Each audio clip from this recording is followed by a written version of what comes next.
Good morning, Pascal. Thank you very much for joining us. Good morning, Oscar, and thank you very much for the opportunity. Please give us a brief introduction on yourself. I know you are an expert in the matter, in the field, but please go ahead. Thank you. So my name is Pascal Struyve, and I'm located in Brussels, Belgium. I have a 30-year experience in the travel industry, especially the last 15 in travel management, fleet management, and then quite close to mobility management, obviously. I'm also the president of the Belgium Association of Travel Management for the moment. To a very engaging discussion this morning. Yes, we will talk about mobility. It's one of the themes that many travel managers are working on that. And my first question is, from your point of view, how do you define a mobility policy? Well, if you look at the definition of what is mobility, it's the ability to move, right? So basically, you're talking about movement of employees. In the past, what we've done typically in managed programs is that we put that in silos between fleet on the one end, travel on the other end. Ultimately, mobility is more and more going into a more holistic approach of all the journeys of employees. And that can go as far as looking at commuting. How do you get to work if we're going to the office? That can go as far as how do you move within the specifications of the job, but that also can include the movement of people when they travel on behalf of the company. So it becomes, your policy becomes, for those people that go really end to end in mobility, will encompass all those elements, and not necessarily all in the same strategy. There can be different strategies within a policy. It depends a bit on the culture and on the objectives that a company has. But it's a fact that all those things move closer and closer together under one umbrella.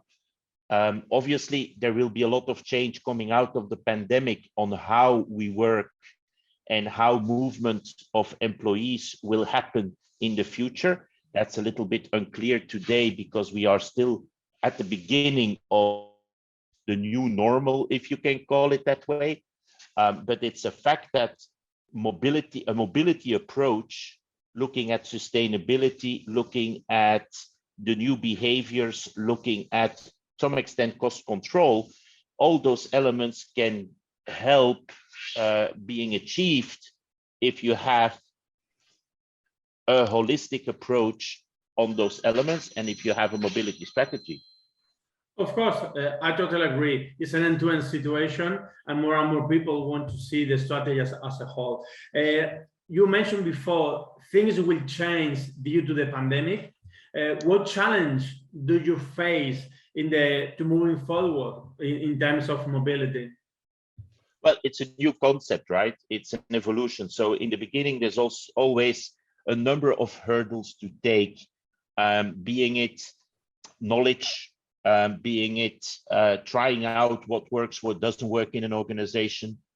But also if you look at the market, there's a lot. If you start looking at mobility, not only at a local level, but more at the regional level, and I'm not going to talk about the global level because that is years and years away. But if you look at it more than only on a country level, you will see that there are a number of hurdles on how taxation works in different countries. There's a lot of variation, and dealing with variation, if you come from the lens of travel management, variation has never really been, in the last, let's say, 10 years, a lot has been standardized in travel management. The same processes, you can apply them pretty much across the board. And yes, there is always a little bit that local need that comes into play. But within mobility, if you look at that, there's still a lot of variation. So there's a number of steps that still need to be taken by governments, by legislation, in order to make it a smoother process but that doesn't mean that you cannot start already today working on that and taking some, maybe you need to call it baby steps, in order to get to a result. The longer you wait, it's time lost to some extent, especially if it is the strategy of the company, of the organization that you represent. But that there are challenges and that there are hurdles and that there are certain things that need to be smoothed out over the years, that's absolutely true. As well, you see, from my point of view, is opportunities as well.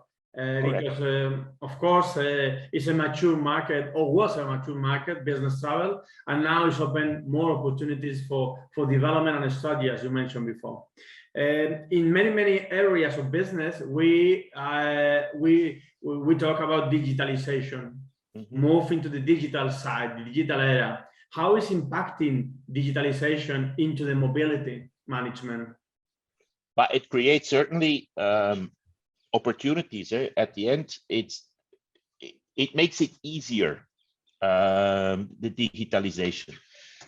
On the one end, obviously, it's again, there's a lot of change management that comes into play. So if you want to move from, and I agree with your earlier point, it's a great time to look at those things, because you come, not going to say that you're a blank sheet of paper and that you need to redraw your whole strategy because of the pandemic, but it's a fact that the things we did before are not necessarily the right things anymore moving forward.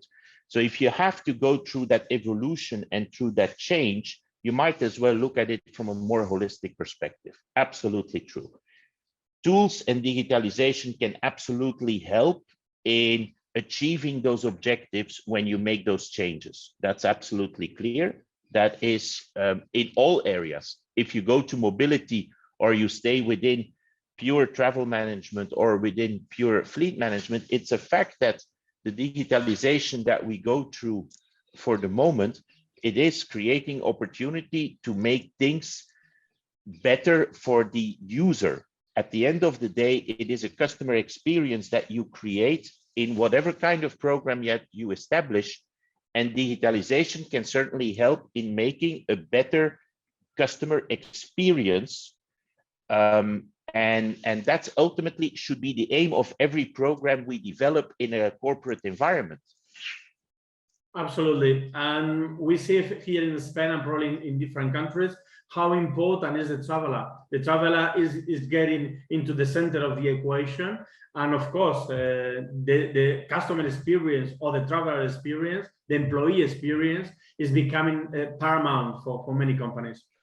Absolutely, because ultimately the traveler, if we like it or not, he has a choice. Yeah. He can use or he can't, or he doesn't use a program that you establish.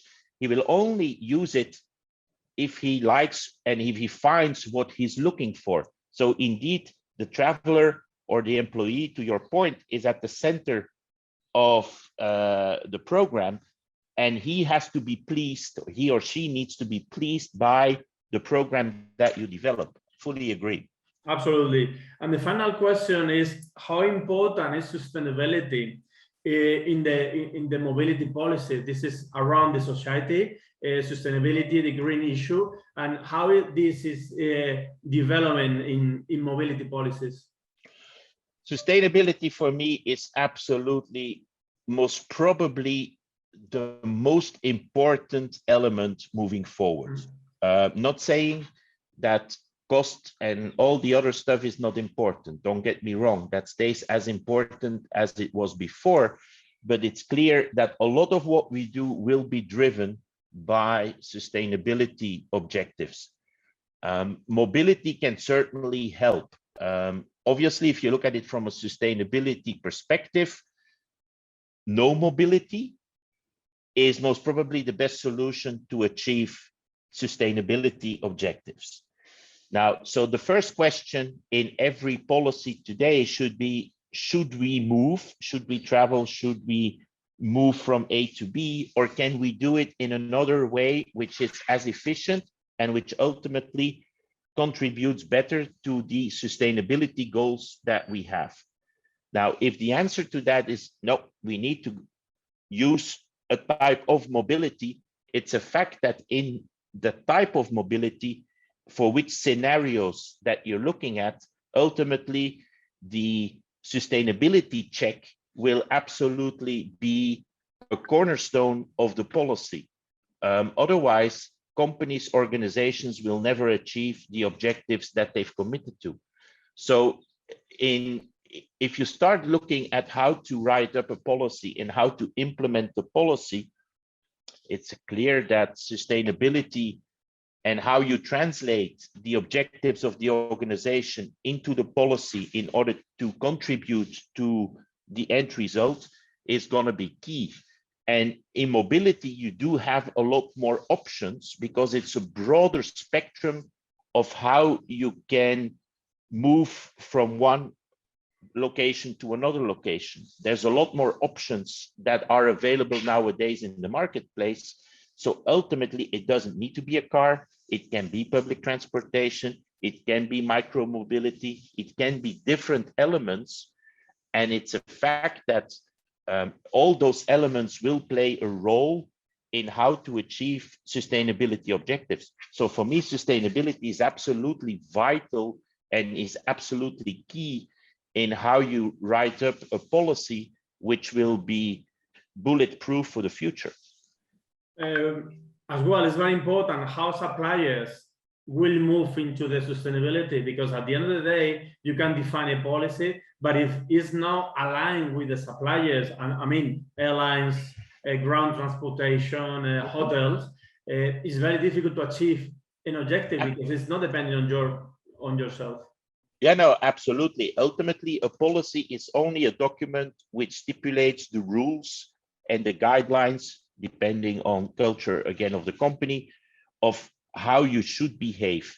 Ultimately, you need to operationalize that policy afterwards, because otherwise there's no value. The policy itself will never achieve anything. It will help, it creates the framework, but ultimately within the framework, together with the partners that you choose, the suppliers that you have in a program, together you will have to achieve those objectives.